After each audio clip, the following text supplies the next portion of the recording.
bodoh, terus dia mulai Selamat menunjukkan datang gitu kebenaran. kebodohannya Kita di buat sini. tipu-tipu Lu apa? mau butuh pengakuan supaya lu pintar gitu. Ini kami bodoh. Lu hafal dulu Jadi Quran lu bodoh dengan itu bukan benar kami supaya melihat lu sebenarnya, itu tapi memang pintar. kekristenan. Ya kan? Ini emang Jangan ya, memang seperti itu ini. kekristenan, dia. Bre. Emang Apa dia ada bisa apa? sorry ya. Sorry saya turunin dulu, dia nggak mengedukasi soalnya. Itulah yang bodoh itu yang masih menyembah manusia, itu masih bodoh itu orang. Ya, saya sedikit Bang sebagai kesimpulan sebelum saya pamit. Iya, Iya, yuk kita tutup yuk, udah Ya. ini udah habis. Jadi udah sisa ketika tulang-tulang. kita berbicara mengenai Al-Quranul Karim, Rasulullah Muhammad SAW itu menyampaikan Al-Quranul Karim dan kemudian diterima oleh sahabatnya hafalan dan tulisan. Jadi tidak ada keraguan. Itu ada sanad. Ada proses sanad dari sahabat, dari Rasulullah ke sahabat, kemudian tabi'in, ke tabi'in, sampai kepada kita hari ini. Sedangkan kalau kita melihat dari kitabnya orang lain, ini kita harus imbangkan ya, supaya orang yang datang bertanya itu menyadari bahwa jangan sampai saya melihat kuman di seberang lautan, kemudian gajah keluar masuk ke mulut saya nggak tahu gitu. Kalau kita berbicara mengenai gulungan laut mati, atau berbicara mengenai Septuaginta, atau berbicara mengenai Peshitta, atau Vulgata, atau Masoretik, dan seterusnya, maka yang paling mendekati kemudian itu adalah yang ada pada masa abad kelima, itu Peshitta. Abad kelima Peshitta dalam bahasa Latin, Suryani, atau Vulgata dalam bahasa Latin yang ada pada abad ke-8. Nah, terkait dengan kodeks ya, Sinaiticus atau Codex Vaticanus, betul apa yang disampaikan oleh adik saya tadi, itu abad ke-4. Kisah-kisah yang tidak ada di dalam Quran itu kok bisa sejarahnya muncul di tafsir Jalalain, di tafsir Tobari, di tafsir Ibnu Katsir. Dari mana? Sampai tahu bahwa cerita tentang Elias, cerita tentang Elisa, dari mana taunya? Kok sampai tahu bahwa istrinya bahwa ada keluarga Yohanes Pembaptis, Yahya, yang namanya Asba atau Elizabeth? Padahal di Quran nggak ada kata Elizabeth.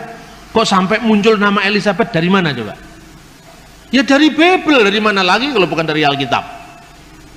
Tapi kalau itu sudah dikutip oleh Ibnu Katsir, orang tidak lagi membahas Ibnu Katsir dapatnya dari mana. Lihat di tafsir-tafsir di umum mengatakan ini ada di tafsir At-Tabari, Ibnu Jarir At-Tabari, yang judulnya Jami'ul Bayan fi Tafsir Al-Quran, juz sekian, halaman sekian. Terus dapatnya dari mana Tabari? Loh, kenapa sumber yang dikutip Tabari kok ditolak, dituduh palsu? Padahal dia ngutip dari yang palsu tadi, ngutip dari yang dituduh palsu tadi. Saya ngomong tapi sambil nada guyon. Nah, begitu juga bagi saya, Mormon itu tidak ada. Untuk apa Mormon itu? Meskipun itu ada pendeta, bukan pendeta, pejuang hak asasi dari Mormon, Thor siapa namanya itu ada. Bukunya tebal segini. Dia pejuang hak asasi. Ketawa-ketawa aja saya ngomong. Mormon, saya tidak percaya kalau Joseph Smith adalah nabi. Tetapi siapa yang bisa menolak keyakinan orang bahwa Joseph Smith adalah nabi? Saya nggak punya hak. Yang punya hak adalah Tuhan. Nah, Tuhan aja mengizinkan, kok saya menolak? Biarkanlah lalang itu tumbuh sampai bersama gandum sampai waktu menuai, saya bilang itu. Pada awal-awal pertama, banyak orang-orang Kristen yang disewa oleh tentara pemerintah Islam sebagai apa? Administrator, penerjemah, tabib, dokter istana. Nah, orang-orang ini pintarnya pemimpin Islam sejak masa Harun Ar-Rasyid. Bergerubak-gerubak manuskrip didatangkan dari India, Persia, Yunani. Isinya matematika, geometri, geografi, fisika, kimia, semua diterjemahkan dalam bahasa Arab. Ada ambil alih teknologi ke dalam bahasa Arab, dan kemudian siapa yang menerjemahkan? Orang-orang Kristen. Sampai pada masa dinasti Abbasiyah, zamannya Khalifah Al-Ma'mun, penerjemah kekuatan itu ada di tangan orang-orang Kristen Syria Timur. Di Baghdad dibentuk yang namanya Baitul Hikmah. Ketuanya Hunain bin Ishaq, seorang anggota gereja Syria Timur. Itulah yang menerjemahkan karya-karya sastra termasuk teologi. Saat itu yang namanya Ahli Sunnah wal Jamaah belum muncul sampai dinasti Abbasiyah. Karena apa? Islam hanya punya kekuatan militer. Kalau dia mengatakan Allah itu memiliki sifat-sifat, itulah yang harus kita imani, titik. Tidak pernah bertanya bagaimana hubungan sifat Allah dengan wujudnya, dengan zatnya, tidak pernah. Baru itu dirumuskan ketika muncul gerakan Mu'tazilah. Karena pengaruh kuatnya filsafat Yunani, baru muncul Imam Asy'ari yang mengatakan asifatul laisatil dzat walahiyya ghairuha. Sifat Allah itu tidak sama dengan zatnya, tapi juga tidak beda dengan zatnya. Bagaimana itu? Bila kaif wala tasbih. Kita hanya bisa menyembahnya, mempercayainya, jangan bertanya bagaimana. Nah, itu mungkin yang melatar belakangi ojo kakean takon dosa. Itu bila kaif wala tasbih. Ya toh? Kalau kita lihat nama Isa itu sudah berbeda dengan nama standar di teks-teks Arab. Di dalam teks bahasa Arab, kebanyakan dalam Injil bahasa Arab tidak dikenal kata Isa. Yang dikenal kata Yeshua. Yeshua Al-Masih, Yesus Kristus, bukan Isa Al-Masih. Dari mana ini kata Isa ini muncul? Ternyata itu dari Kristen Syria. Nah, Kristen Syria ini di dalam penerjemahan teks-teks Arab, dia tidak pernah menerjemahkan sampai hari ini menjadi Yeshua dalam teks Arab, ya. Tetapi Isa, misalnya beberapa biara ditemukan dengan nama Isaniyah, pengikut Isa. Itu tahun 571, sejaman dengan tahun kelahiran Muhammad. Kata Isa itu ternyata fonetik koresponden, perubahan bunyi, dan itu tidak salah. Contohnya gini, saya sering ulang-ulang kata-kata ini. Orang Jawa tidak bisa ngomong huruf Ain, Abu Bakar, Umar, Utsman, Ali, tapi Ngabu Bakar, Umar, Ngusman, Ngali. Orang Sunda sulit untuk mengucapkan huruf F, ya, dia tidak bisa ngomong misalnya Arifin tapi Aripin. Orang Dayak juga begitu, Aripin. Orang Batak sulit untuk mengatakan huruf K di tengah, tegas. Maksud saya, kan orang Batak nggak ngomong maksud saya. Maksud saya tidak begitu, maksud saya. Maksud bukan maksud. Ya kan? Tapi apa disalahkan? Itu kan pronunciation itu kan memang khas pembawaan dari masing-masing suku, masing-masing bahasa.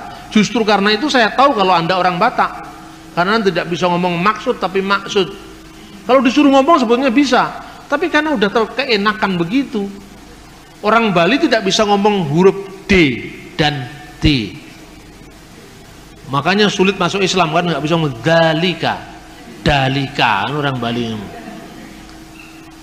Batuk nggak bisa, mesti batuk. Jadi sakit batuk, batukmu itu tidak ada bedanya. Bener kan? Nah, ini yang namanya fonetik koresponden.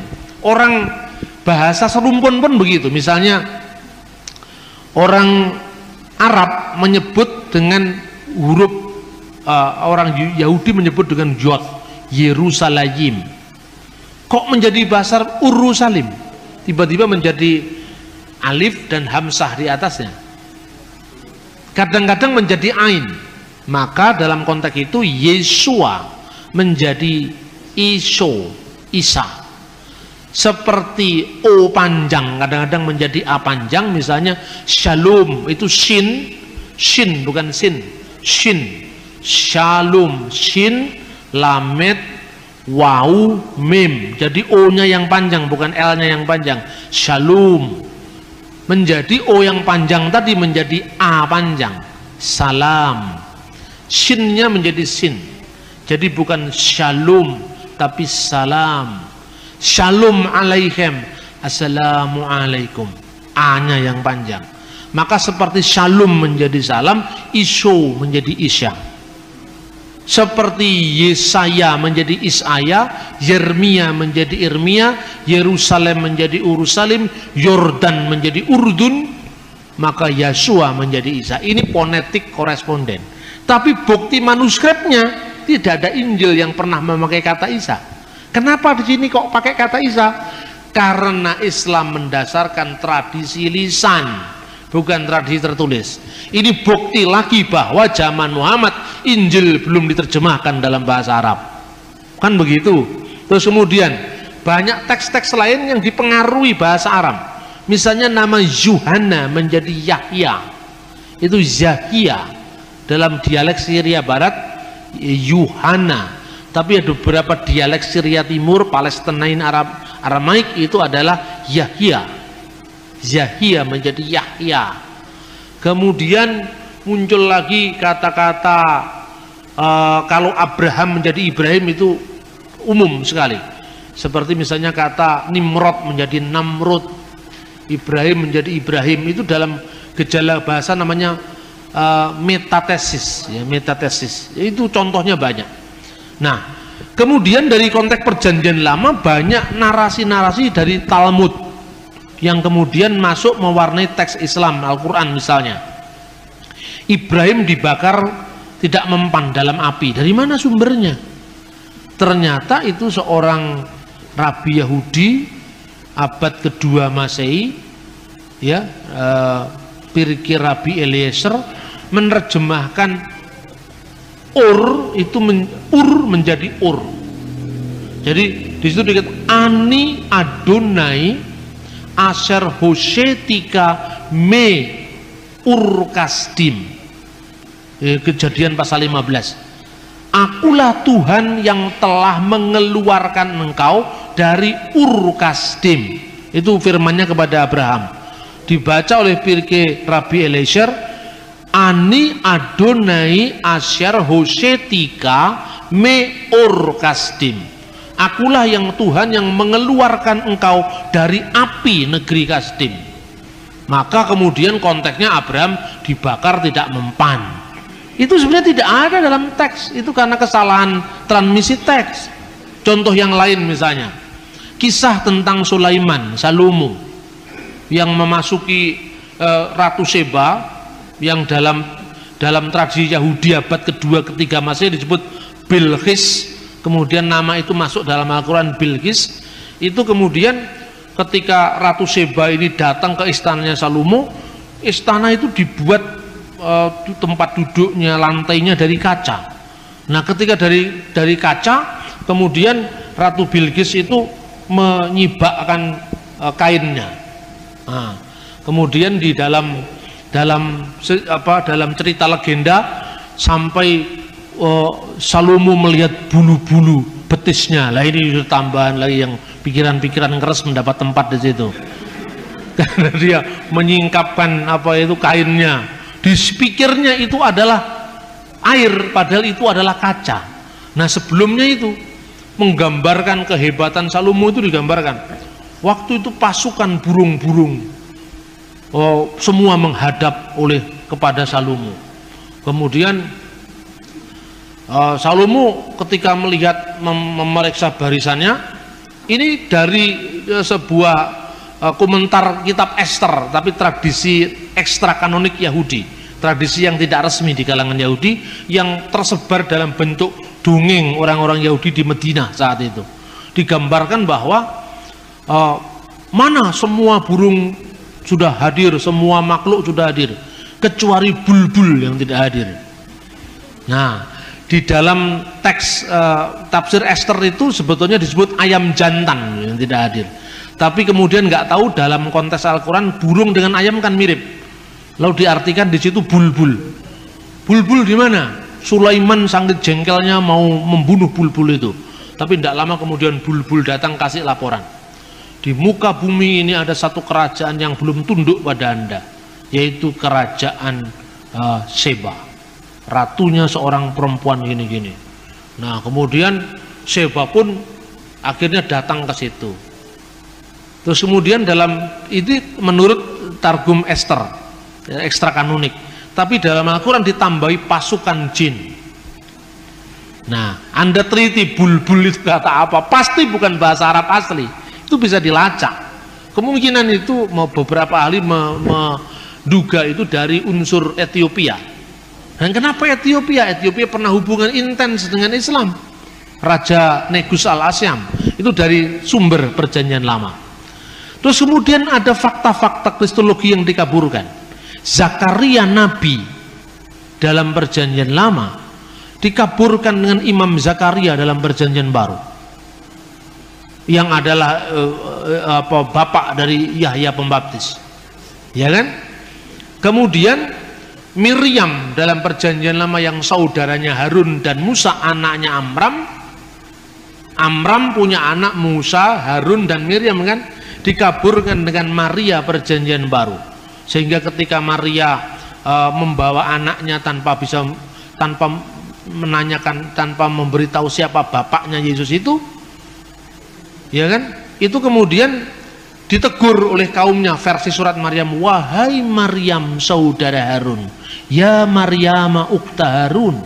Padahal ini bukan Maryam saudara Harun, ini adalah Maryam ibu Yesus. Kenapa disebut Alu Imran, keluarga Imran? Karena dianggap sama dengan Amram, seperti Abraham menjadi Ibrahim, Amram menjadi Imran. Padahal sebenarnya mestinya Ahlu Daud, keluarga Daud, bukan keluarga Amram. Karena Yesus bukan keturunan imam, Yesus adalah keturunan Yehuda. Nah, ini banyak fakta-fakta yang seperti ini sebetulnya lagi membingungkan. Makanya Hasan menjawab, Maryam disebut saudara Harun, itu Harun yang lain. Yang tempat lain mengatakan, karena di orang Yahudi nama Harun itu nama pasaran. Di tempat lain dikatakan karena dia beriman seperti imannya Nabi Harun. Nah, tapi kalau itu kebetulan, bagaimana kebetulan sampai 2 kali? Kebetulan itu cuma 1 kali. Maryam anaknya Imran dalam surat At-Takrim, dan Maryam saudara Harun 2 kali. Ini fakta-fakta sejarah. Kemudian ketika ditanya seperti itu, Yesus dalam kandungan tadi menjawab, akulah nabi. Nah, akulah nabi. Coba teksnya Anda bisa baca pada halaman 12. Diberikan kepadaku Alkitab dan dijadikannya aku seorang nabi, dan dijadikannya seorang yang diberkati di mana aku berada, dan diperintahkan aku untuk melaksanakan salat dan membayar zakat selama aku hidup. Di sini kata salat ditulis dengan bisolawat wa zakawat. Tetapi ini kalau dibaca dalam teks standar menurut vokalisasi yang diberikan tradisi Islam. Tapi di sini biasanya kata salat dalam literatur hadis yang lebih mudah ditulis dengan shot lam alif tak marbutoh, bukan waw tapi tak marbutoh. Kenapa di sini solawat bukan solat? Pembacaan lain yang ditawarkan oleh orientalis bukan solawat bacaannya, tetapi selota, karena itu pengaruh bahasa Arab. Begitu juga zakawat, ini bacaan teks Islam, jamak dari kata zakat. Kalau dalam tradisi yang lebih muda, za, kaf, alif tak marbutah. Kenapa dibuat huruf waw di sini? Karena kemungkinan ini diambil dari bahasa Aram zekota, waw. Zekota menjadi zakat, zakawat, kemudian shilota menjadi solat, solawat. Ini pengaruh bahasa Aram. Nah, tapi itu tesisnya siapa ini namanya? Luxembourg yang heboh beberapa tahun yang lalu itu. Karena di situ ada kemungkinan besar misalnya bacaan hur itu artinya anggur perjamuan suci. Itu berasal dari surat-surat Mar Ifraim dari Syria. Tapi di situ hur dalam teks Quran diartikan seorang bidadari yang bermata jeli, yang tetap perawan di surga. Nah, yang dikaruniakan kepada hamba-hambaku yang beriman. Tetapi tidak diceritakan yang perempuan dikasih bidadara, tidak ada, tapi yang laki-laki dikasih bidadari, kan begitu. Nah, ini teksnya seperti itu. Nah, ternyata saudara-saudara, berbicara waktu bayi ini tidak ada dalam tradisi tertulis abad Yesus, tidak pernah ada. Kapan mulai ada? Kan begitu. Ini ternyata berasal dari buku yang judul Injil Tufuliah, The Arabic Gospel of Infancy, Injil Tufuliah. Dan buku ini baru muncul abad ke-7, terjemahan The First Gospel of Infancy dari bahasa Suryani, bahasa Syria, abad ke-4 dan abad ke-5 diterjemahkan dalam bahasa Koptik. Bunyinya seperti ini. Dalam buku Yusuf, imam besar yang hidup pada zaman Yesus, sementara orang menyebut Kaifas, disebutkan bahwa Yesus berbicara ketika masih dalam gendongan dan berkata kepada Maryam ibunya, waqad qala, mana ini Yeshua takallama hainin kana fil mahdi wa qala li Maryam ummuhu anni anna al-masih ibnullah alladhi waladatni kama basyiru Jibril al-malak wa ani wa abi arsalni liqalasil alam. Sesungguhnya aku ini anak Allah. Kata Ibnullah diislamkan menjadi Abdullah, hamba Allah, yang engkau lahirkan sesuai dengan kabar gembira dari malaikat Jibril. yang engkau lahirkan sesuai dengan kabar gembira malaikat Jibril. Ini redaksinya persis dengan surat Maryam ayat 45. Ya Maryam, innallaha yubashshiruki. Kata basyara, bisyara, kabar baik. Yubashshiruki, telah memberikan kabar gembira kepadamu, bi kalimatin minhu, dengan firman dari dia, namanya Al-Masih Isa putra Maryam. Yang memberitakan ini, idkholatil malaika, berkatalah malaikat. Dalam teks Injil Tufuliyah sesuai dengan kabar gembira yang diberitakan malaikat Jibril. Terus kemudian kata ini tidak muncul karena tidak cocok dengan semangat Islam. Wa abi arsalni likalasil alam, dan Bapakku telah mengutus aku untuk keselamatan alam. Ini baru muncul kira-kira abad ke-4 dalam bahasa Syria, abad ke-5 dalam bahasa lain di bahasa-bahasa di Timur Tengah, lalu abad ke-7 dalam bahasa Arab. Kemudian membuat tanah jadi burung, itu berasal dari Injil Thomas al-Israeli, sering dibaca dengan Bisharat Tuma al-Israeli. Digambarkan Yesus membuat tanah lalu ditiup menjadi burung, 12 burung merpati.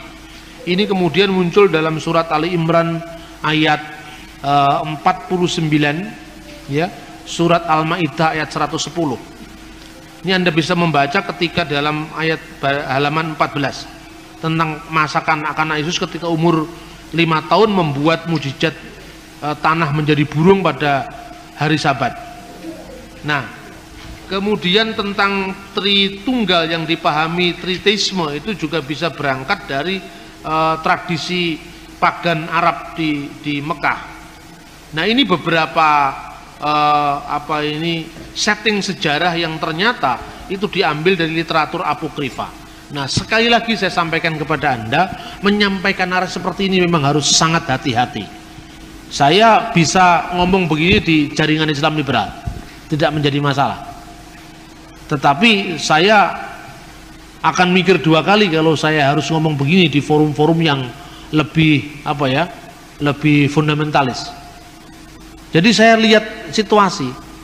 Saya pun misalnya ketika saya ngomong di kelompoknya Salihara itu, kelompoknya Gunawan Muhammad, saya bicara begini. Tidak ada agama yang tidak saling meminjam tradisi agama sebelumnya. Saya memberikan contoh. Contohnya dulu adalah kata sabat dalam bahasa Ibrani. Itu berasal dari kata sabatu, bahasa Akadia. Itu konteksnya dengan Dewa Marduk. Nah, tapi setelah saya menguraikan begitu, saya ceritakan, nah dalam Islam misalnya, kisah Yesus bicara waktu bayi itu berasal dari buku apokrif. Buku apokrif itu kumpulan legenda-legenda rakyat yang kemudian ditulis pada kira-kira ratusan tahun setelah zaman Yesus. Bisa bicara waktu bayi, membuat mujizat tanah jadi burung dari Injil Thomas. Itu semua orang mendengarkan tuh sampai melongo begini. Nah, lalu pikiran dia, lalu kalau firman itu diartikan out of history, bahkan over history, turun dari langit, lah bagaimana itu kutipan dari dongeng-dongeng rakyat kok turun dari langit? Tapi kalau bagi orang Kristen dan orang Yahudi, wahyu itu kan bukan didikte malaikat. Jadi kalau kata sabat itu paralel dengan kata sabat, itu wajar saja. Tidak ada masalah bagi kita. Misalnya Leviathan dalam kitab Ayub, itu kan naga laut artinya. Apa berarti bahwa orang Kristen mengakui tentang eksistensi binatang legendaris tentang naga laut? Tidak. Tetapi itu bahasa sudah diserap menjadi bahasa Ibrani. Aspek mitologinya sudah hilang. Contohnya misalnya Lukas pasal 1 ayat 78. Surya pagi datang dari tempat yang maha tinggi. Anda pernah membayangkan ketika membaca Lukas pasal 1 ayat 79, itu yang Anda bayangkan adalah Betoro Suryo, bapaknya Adipati Karno?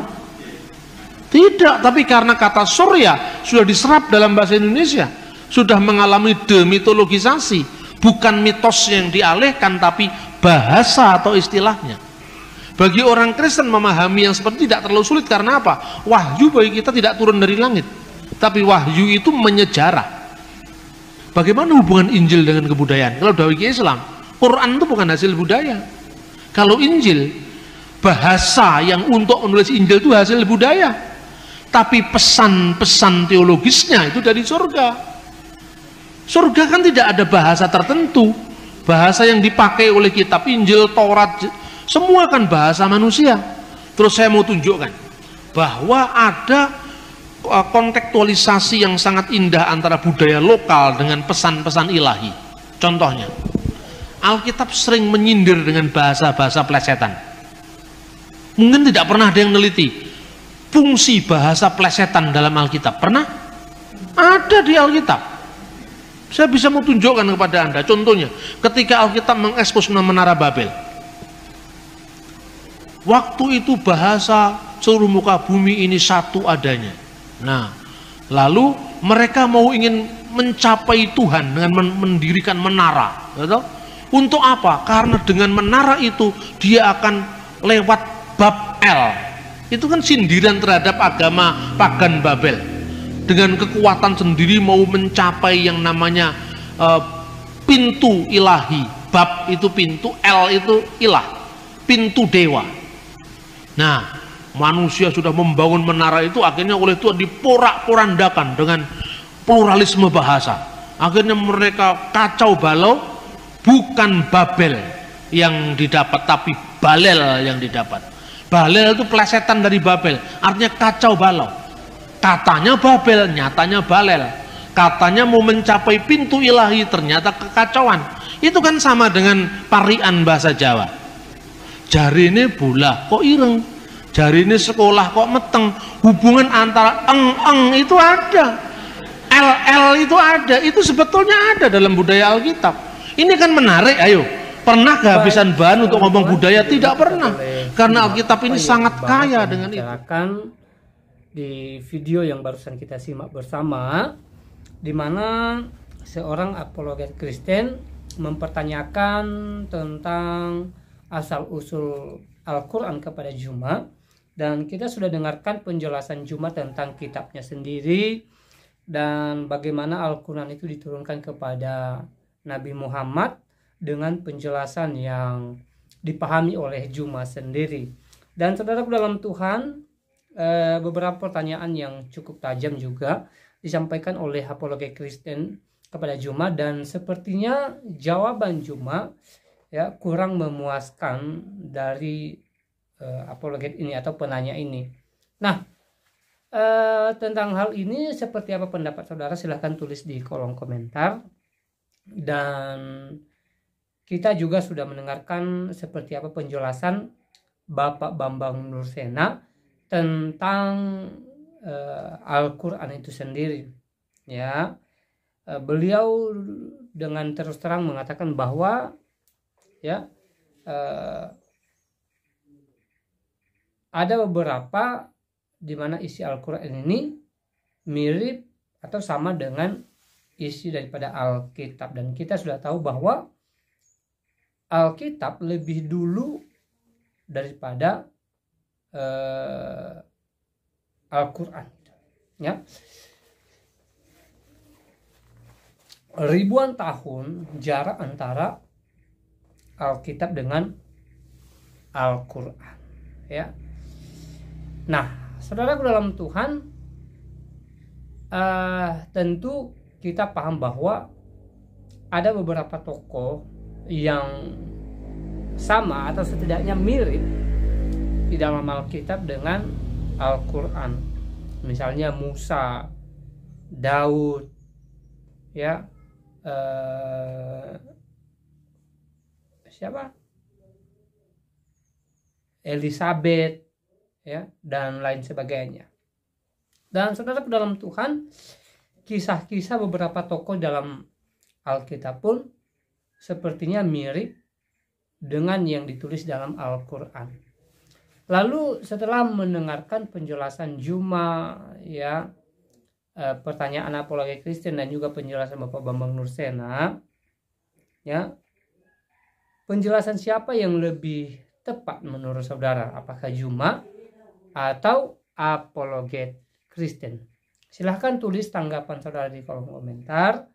Tuliskan tanggapan yang baik, yang positif, terutama tanggapan yang memuji memuliakan nama Tuhan dan yang tentunya memberkati kita sekalian. Nah, saudara dalam Tuhan,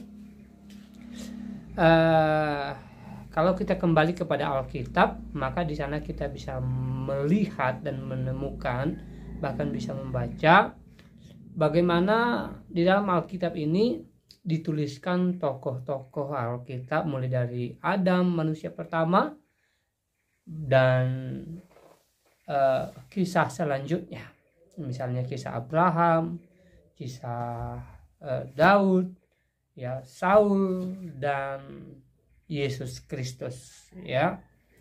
Nah,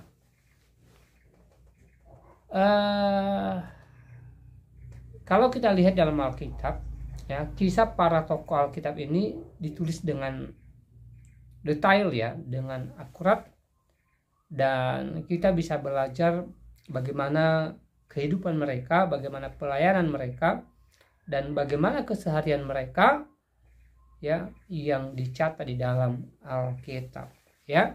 Kalaupun kemudian ada kemiripan dalam Al-Qur'an, ya, itu sah-sah saja, itu tidak menjadi persoalan dan tentunya tidak mengganggu iman kita sebagai orang Kristen. Begitu juga sebaliknya, ya. Yang terpenting adalah kita tetap mempertahankan iman kita berdasarkan apa yang ditulis di dalam Alkitab. Kita sebagai orang Kristen harus berdasarkan isi daripada Alkitab. Apa yang dicatat di dalam Alkitab, maka itulah yang kita imani, ya. Kalau di dalam Al-Qur'an Isa itu bukan Tuhan dan dia hanya seorang nabi, sementara di dalam Alkitab kita kenal Yesus sebagai Tuhan dan Juru Selamat, maka tentunya kita sebagai orang Kristen mempercayai, mengimani bahwa Yesus adalah Tuhan itu sendiri, ya. Iman kita dasarnya adalah apa yang ditulis dalam Alkitab, ya. Dan saya percaya bahwa iman kita adalah iman yang punya pengharapan dan berdasarkan Alkitab. Itu saja, ya. Saudara dalam Tuhan, selebihnya seperti apa tanggapan saudara, silahkan tulis di kolom komentar. Tuliskan tanggapan yang baik, yang positif, terutama tanggapan yang memuji muliakan nama Tuhan dan tanggapan yang memberkati kita sekalian. Dan di kesempatan ini juga saya kembali ingatkan kita supaya kita tetap semangat menjalani hari-hari kita, apapun yang kita alami saat ini, apapun yang sedang kita gumuli, apapun yang menjadi kerinduan kita. Mari kita tetap yakin bahwa yang terbaik Tuhan berikan kepada kita, dan yang terpenting adalah kita tetap memuliakan Tuhan dan kita tetap percaya akan mujizatnya. Dan juga kita wajib memiliki jiwa yang optimis dalam pekerjaan kita, dalam apa yang kita rindukan. Kita harus optimis bahwa yang terbaik menjadi bagian kita ketika kita tekun dan juga tetap berserah kepada Tuhan. Saudara dalam Tuhan, saya tidak terlalu panjang lebar menyampaikan pesan video ini. Semoga video ini memberkati kita dan Tuhan Yesus memberkati semua. Shalom.